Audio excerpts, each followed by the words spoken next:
quite a few downsides in not keeping the national budget up to speed. A reenacted budget, for one, disallows for so many things, to include disbursements of funds for general services for the current year. A grim reality, magnifying the House's incompetence or inability to ratify this year's proposed budget since late last year, and highlighting the unfounded claims and hollow threats made by one ruling party majority leader in this report from PTV's Joanna Cruz. Government employees will finally get to enjoy the fourth and final tranche of the Salary Standardization Law of 2015.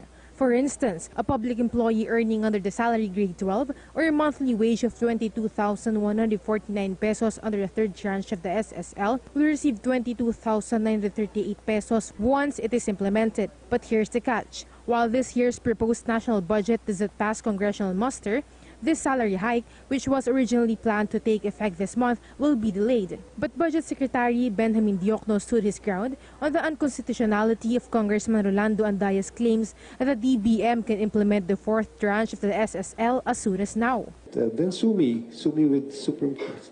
Go to the Supreme Court, sue me. But that is the law. So if I implement it the way he wanted it, ako naman magkakaroon ng kaso, hindi ba? Diokno cited Executive Order No. 201 signed in 2016 as his basis. According to the EO, the implementation of compensation adjustments is subject to the General Appropriations Act, the law that solidifies the country's annual fund. Although the government will be consistent with its operations under the reenacted budget, Diokno explained it's against the law to take earmarked amounts for the salary hike under a reenacted or repeat allocation. A joint Congress resolution signed in 2018 further upholds that expenditures for personal services are not covered by a reenacted budget. Infrastructure projects farther down the queue are likely to sit on shelf with the new ones put on hold. Nevertheless, Secretary Diokno assured that major construction under the multi-year obligation authority, such as the Metro Manila subway, will stay unaffected. The important thing is the best time to build is during the first 6 months of the year,